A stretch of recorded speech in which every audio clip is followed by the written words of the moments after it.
Hello everybody, welcome to Mamta Vedi classes. Today we will read a new chapter.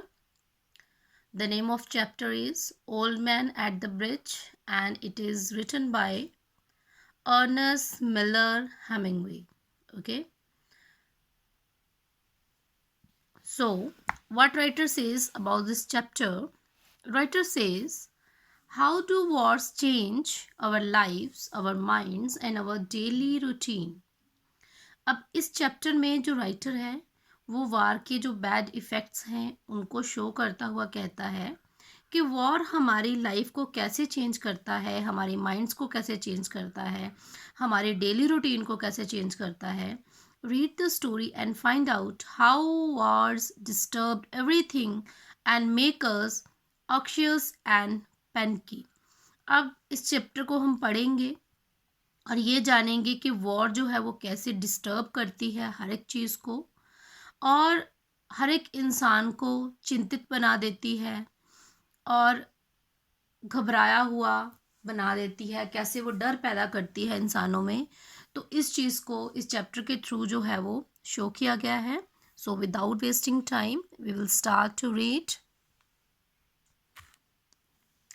हमारा chapter start होता है एक scene के साथ और ये जो सीन है ये ड्यूरिंग द वॉर, ठीक है, वॉर का सीन है. तो इसमें होता क्या है, an old man was with steel rimmed spectacles and very dusty clothes sats by the side of road.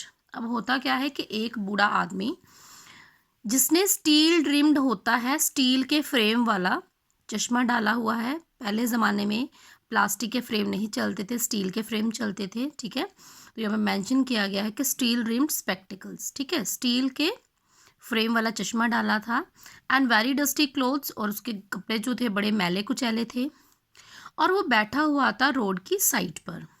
There was a pontoon bridge across the river and carts, trucks and men, women and children were crossing it. अब यहाँ पे एक bridge mention किया गया है, pontoon. Okay, pontoon होता है पीपे का पुल, ठीक है. पंटून ब्रिज होता है पीपे का पुल. जैसे आप देखते हो ना, तेल वाला कनस्तर होता है, टिन आता है ना, तो पतली सी वो एक उसकी लेयर होती है, पतली सी शीट होती है ना, तो उस शीट का पीपे का जो ब्रिज है. और वहाँ पर उस नदी के पार जो कार्ट्स हैं, ठीक है, घोड़ा गाड़ियाँ हैं या फिर बैलगाड़ियाँ हैं, ट्रक्स, मैन वुमेन जो चिल्ड्रन हैं, वो सारे वहाँ से क्रॉस कर रहे हैं. The mule drawn cart struggled up the steep hang from the bridge with soldiers helping to push against the spokes of the wheels. अब म्यूल होते खच्चर, खच्चर वाले जो घोड़ा गाड़ियाँ बोल सकते हो आप, या जो म्यूल्स हैं वो कार्ट्स को, सामान को स्ट्रैक्ड घसीट रही हैं. और steep hang from the bridge, यहाँ पे स्टीप है ब्रिज की, तो वहाँ पे जो सोल्जर हैं वो हेल्प कर रहे हैं उनको पुश करने में, ठीक है. उनके जो स्पोक्स होती हैं, तारें, जो पहिया होता है ना, व्हील होता है, तो उसके अंदर स्पोक्स लगी होती, तारें लगी होती हैं, तो उनको वो पकड़ कर वहाँ से उनको वहाँ से भेजने की कोशिश कर रहे हैं soldiers. The truck ground up and away heading out of it all, और वहाँ से ट्रक जो हैं वो भी जा रहे हैं. The pheasant प्लोडेड along in the ankle deep dust. अब जो पीसेंट है ना, पीसेंट क्या होता है, फार्मर. तो फार्मर क्या कर रहे हैं, निरंतर मेहनत कर रहे हैं एंकल डीप डस्ट तक, मतलब कि उनके टखनों तक मिट्टी है तो उसमें वो मेहनत कर रहे हैं. But the old man sat there without moving. लेकिन वो बूढ़ा आदमी जिसको मेंशन किया गया फर्स्ट लाइन में, अभी तक वहाँ बिना हिले जुले बैठा हुआ है. He was too tired to go any further. वो इतना ज़्यादा थका हुआ है कि वो आगे नहीं जा सकता. It was my business to cross the bridge. अब यहाँ पर राइटर कहते हैं, माई मीन्स राइटर, ठीक है. तो राइटर कहते हैं कि मेरा काम था कि वहाँ से ब्रिज को क्रॉस करना, explore the Brighton beyond the, find out to what point the enemy had advance. और वहाँ पर एक्सप्लोर करना, वहाँ पर ये जानना, पता लगाना, खोज करना, जो ब्रिज का हेड है, जहाँ पे ब्रिज ख़त्म होता है, वहाँ पर आगे जाकर ये पता लगाना कि जो आर्मी है वो कितनी आगे बढ़ चुकी है, एडवांस होता आगे बढ़ना, किस पॉइंट तक वो आगे आ चुकी है. I did this and return over the bridge, मैंने वो अपना जो काम था खोज करने का वो किया और वापस ब्रिज पर आया. There were not so many carts now, अब वहाँ पर इतने ज़्यादा कार्ट्स नहीं थे, बैलगाड़ियाँ नहीं थी. And very few people on foot, और बड़े कम लोग जो थे वो पैदल चले हुए थे. But the old man was still there, लेकिन बूढ़ा आदमी अभी भी वहीं पर था. Okay. And where do you come from, I asked him. अब यहाँ पे राइटर उस ओल्ड मैन से पूछता है कि where do you come from, तुम कहाँ से आए हो. And old man replied from San Carlos, वो बताता है कि वो सैन कार्लोस से आया है. एंड स्माइल, और वो थोड़ा सा मुस्कुराता है. That was his native town. Native town होता है जहाँ पर हम रहते हैं, ठीक है, स्वदेश बोल सकते हो, या जहाँ पे हमारा जन्म होता है, जहाँ पे हम पले बड़े होते हैं, तो वो उसका नेटिव टाउन था. And so it gave him pleasure to mention it and he smile. अब वो यहाँ पे राइटर बताता है कि उसने मुझे बताया कि वो सैन कार्लोस से आया और उसने स्माइल किया. अब उसने स्माइल क्यों किया, क्योंकि वो उसका नेटिव टाउन था, और जब भी उसने अपना नाम मेंशन किया अपने गांव का, विलेज का, तो उसे बहुत ज़्यादा खुशी हुई उसे, है ना, तो इसलिए वो मुस्कुराया. I was taking care of animals, he explain. उसने एक्सप्लेन किया कि मैं जानवरों की देखभाल करता था. Oh, I said, not quite understanding. अब राइटर कहता है अच्छा, उसको इतना ज़्यादा समझ में नहीं आता. येस, ही सेड, उसने कहा हाँ. I stayed, you see, taking care of animals. I was the last one to leave the town of San Carlos. वो कहता है कि मैं वहाँ रहता था और वहाँ पे जानवरों की देखभाल करता था. और आई वॉज द लास्ट वन, और मैं वो लास्ट पर्सन था जिसने उस गांव को छोड़ा. मतलब युद्ध के दौरान वहाँ पे अटैक होने वाला था और लोग उस जगह को छोड़कर जा रहे थे, सैन कार्लोस को. तो वो बताता है कि सैन कार्लोस में वो लास्ट पर्सन था जिसने गांव को छोड़ा था. He didn't look like a shepherd nor a herdsman, and I looked at his black dusty clothes and his grey dusty face and his steel rimmed spectacles and said, what animals were they? अब जो writer है वो कहता है कि मतलब ना ही वो शेफर्ड लगता था, गडरिया लगता था, ना ही कोई हर्ट्समैन लगता था जिसने हॉर्सेस वगैरह को पाला हो, ठीक है. और मैंने उसके काले जो डस्टी क्लोथ्स हैं उनको देखा, उसके फेस को देखा जो डस्टी ग्रे था, ठीक है, और उसकी जो स्पेक्टिकल डाली हुई थी, स्टील रिम्ड स्पेक्टिकल, उसको देखा. और मैंने कहा व्हाट एनिमल्स वर थे, वो कौन से जानवर थे. Various animal, he said and shook his head. I had to leave them. अब वो कहता है कि बड़े सारे एनिमल्स थे. वो अपना सिर ऊपर उठाता है और कहता है कि मुझे वो छोड़ने पड़े. अब क्यों छोड़ने पड़े, क्योंकि युद्ध चल रहा है, ठीक है, तो अपने एनिमल्स को वहीं पर छोड़ के आ जाता है. I was watching the bridge and the African-looking country of the Ebro Delta and wondering how long now it would be before we would see the enemy, and listening all the while for the first noises that would signal that ever mysterious event called contact. An old man still sat there. अब writer क्या कहता है, writer कहता है कि I was watching the bridge, मैं bridge को देख रहा था क्योंकि वो इंस्पेक्शन करने आया था. And the African looking country of the Ebro delta. अब जो एब्रो क्या है, एक रिवर है, स्पेन की रिवर है एब्रो, ठीक है, और डेल्टा ऐसा लैंड है, ट्राइंगल शेप में होता है, ठीक है, at the mouth of river between 2 और मोर ब्रांचेस, ठीक है, जिसकी 1 और 2 ब्रांचेस होती है. तो यहाँ पे राइटर कहता है कि मैंने जो African looking country of Ebro delta थी उसकी तरफ देख रहा था. And wondering how long now it, अब वो देख रहा था वो कितनी लंबी है. It would be before we would see the enemy, और मतलब एनिमी जो है, जो दुश्मन है, वो कहाँ तक नज़र आ सकता है. And listening all the while for the first noises, और मैं उस आवाज़ को सुन रहा था, ठीक है, दुश्मनों की आवाज़ सुन रहा था. दैट वुड सिग्नल, जो कि एक सिग्नल होता, that ever mysterious even call contact, ठीक है, जो कि रहस्यमयी होता. And the old man still sat there, लेकिन फिर भी मतलब जो ओल्ड मैन था वहीं पर बैठा हुआ था. ओके, राइटर इंस्पेक्शन कर रहा था और साथ में उस जो पर्सन है, ओल्ड मैन है, उससे बातें कर रहा था.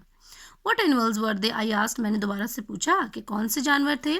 There were 2 goats and a cat and then there were 4 pairs of pigeon. अब वो बताता है ओल्ड मैन कि मेरे पास 2 बकरियां थी, 1 बिल्ली थी और 4 pairs 4 जोड़े कबूतरों के थे. And you had to leave them, I asked, और मैंने पूछा कि आपने उनको छोड़ दिया, आपको उनको छोड़ना पड़ा. Yes, because of the artillery. The captain told me to go because of the artillery. अब artillery क्या होता है? जैसे तोपें होती ना, पहले ज़माने में होती थी, तोपों से युद्ध होते थे, है ना. तो यहाँ ओल्ड मैन कहता है कि हाँ मुझे वो छोड़ने पड़े बिकॉज ऑफ आर्टिलरी, और कैप्टन ने हमें कहा था कि यहाँ से चले जाओ. Okay. And you have no family, I asked, और मैंने पूछा, राइटर पूछता है कि क्या तुम्हारी कोई फैमिली नहीं है. Watching the far end of the bridge, क्योंकि राइटर वहाँ पे इंस्पेक्शन करने आया था और वो उस दूर स्थित जो ब्रिज का एंड था उसे देख रहा था. Where a few last carts were hurrying down the slope of the bank, जहाँ पे जो कार्ट्स थी, गाड़ियाँ जो थी वो फटाफट से जा रही थी नीचे की तरफ, ठीक है, जहाँ पे नदी का किनारा था, स्लोप थी.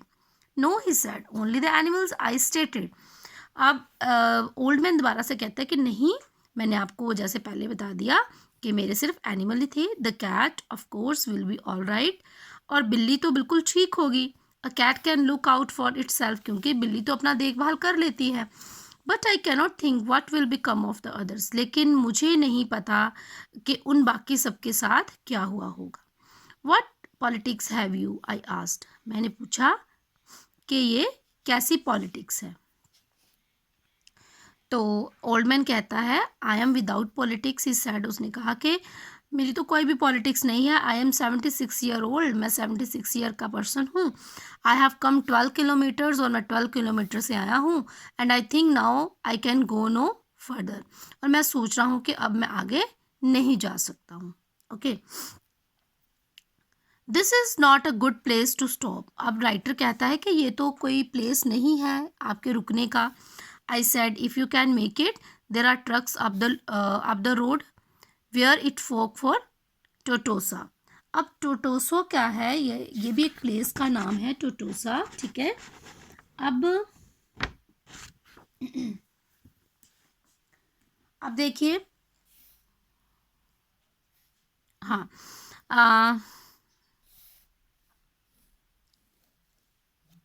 अब यहाँ पे राइटर कहता है कि this is not a good place, ये रुकने का कोई सही स्थान नहीं है. If you can make it, there are trucks up the road where it fork for Tortosa. For fork होता है ऐसा रास्ता जो 2 पार्ट्स में डिवाइड हो जाता है, ठीक है. तो वो वहाँ पर जो राइटर कहता है कि एक जो रास्ता है वो टोटोसा की तरफ जाता है. I will wait a while, he said, and then I will go. Where do the trucks go? कहता है I will wait while, he said, उसने कहा कि मैं थोड़ी देर के लिए इंतज़ार करूँगा. And then I will go, फिर मैं चले जाऊँगा. Where do the trucks go? Trucks कहाँ जाते हैं? अब राइटर कहता है टूवर्ड्स बैर्किलोना में ये ट्रक जो है वो जाएंगे. I know of no one in that direction, he said, but thank you very much, thank you again very much. अब वो कहता है कि मैं तो उस डायरेक्शन में किसी को भी नहीं जानता हूँ, लेकिन आपका बहुत बहुत धन्यवाद बताने के लिए. He looked at me very blankly होता है कि एक निरस भाव से, ठीक है. एंटायरली, उसने मेरी तरफ से एक निरस भाव से, ब्लैंक आई से, एक निराशा भरी आंखों से और थके हुई आंखों से मेरी तरफ देखा. देन सेड, और कहा, having to share his worry with someone, ये चिंता किसी के साथ शेयर करनी, हैविंग टू शेयर करना चाहते हैं, ठीक है. अब वो पर्सन कहता है the cat will be all right, ठीक है, कैट तो बिल्कुल ठीक होगी. आई एम श्योर, मुझे विश्वास है. There is no need to be unquiet about the cat, तो मुझे कैट के बारे में चिंता करने की कोई ज़रूरत नहीं है. But the others, now what do you think about the others? लेकिन जो दूसरे हैं, तुम उनके बारे में क्या सोचते हो? Why they will be probably come through it all right, you think so? अब वो कहता है कि वो भी ठीक होंगे शायद, ऐसा तुम सोचते हो. Why not, I said, watching the far bank where now there were no carts. अब जो राइटर है वो उस किनारे की तरफ देख रहा होता है जहाँ पर जो कार्ड्स हैं अब नहीं होती हैं, जा चुकी होती हैं. But What will they do under the artillery when I was told to leave because of the artillery? तो ओल्ड पर्सन कहता है कि वो वहाँ पर क्या करेंगे युद्ध में, जब गोलीबारी हो रही वो क्या करेंगे, मुझे तो बोला गया था आर्टलरी की वजह से उसको छोड़ने के लिए. Did you leave the dove cage unlocked? I asked, मैंने पूछा कि क्या तुमने कबूतरों वाला पिंजरा खुला छोड़ा था. Yes. Then they will fly. तो राइटर कहता है कि वो तो उड़ गए होंगे. Yes certainly they will fly, but the others, it is better not to think about the others, he said. वो कहता है कि हाँ निश्चित रूप से वो उड़ गए होंगे, बट जो बाकी हैं ये अच्छा होगा कि मैं उनके बारे में ना सोचूं. If you are rested I would go, I urged, get up and try to walk now. अब राइटर कहता है, मैंने उसे आग्रह किया कि अगर आपने रेस्ट कर ली है तो आपको जाना चाहिए, उठिए और यहाँ से चले जाइए. Thank you, he said and got to his feet. अब वो कहता है कि हाँ धन्यवाद. वो अपने पैरों पर खड़ा होता है.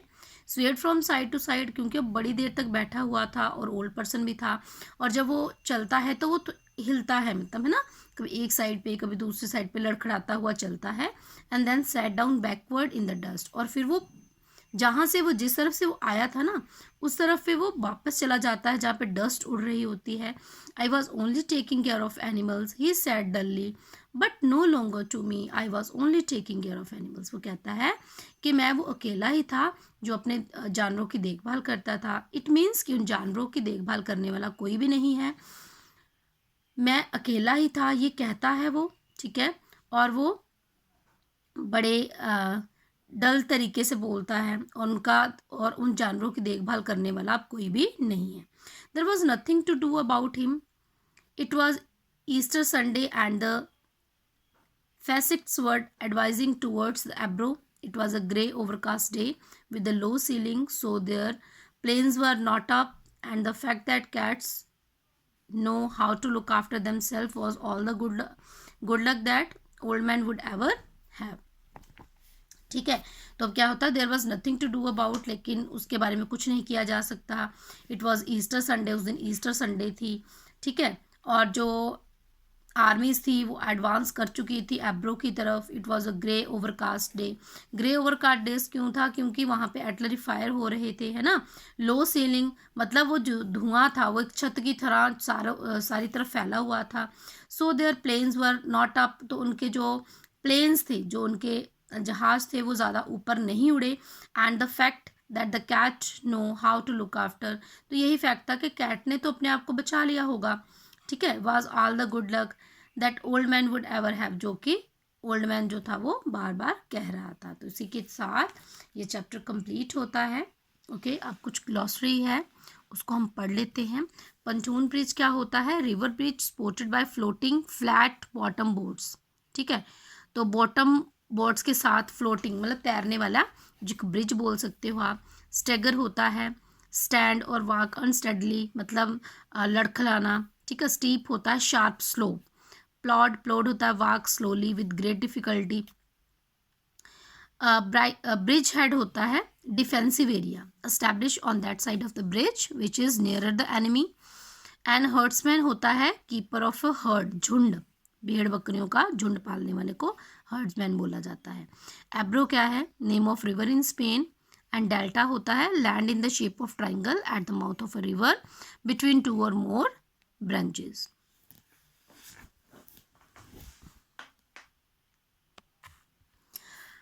Mysterious means suggesting something of which the cause is hidden or unknown, मतलब रहस्यमयी. आर्टिलरी होते हैं large gun usually mounted on wheels. Fork होता है dividing point in a road or river. Blankly means with an empty expressions. Sway means swing or move unsteadily. Barcelona means seaport in northeast Spain on the Mediterranean. Okay. And overcast mean होता है darkened by clouds. Ceiling means level of the clouds. Okay. तो ये हमारी glossary थी. तो इस तरह से इस चैप्टर में युद्ध के जो साइड इफ़ेक्ट्स हैं उनको बताया गया है कि वॉर के कारण बहुत सारे जो लोग होते हैं उनकी जो लाइफ्स कैसे डिस्टर्ब्स होती हैं. ठीक है. तो उसके बारे में बताया गया है. आई होप आपको ये वीडियो अच्छी लगी होगी. Thanks for watching my video. We will meet in our next video. Till then, take care. Bye-bye.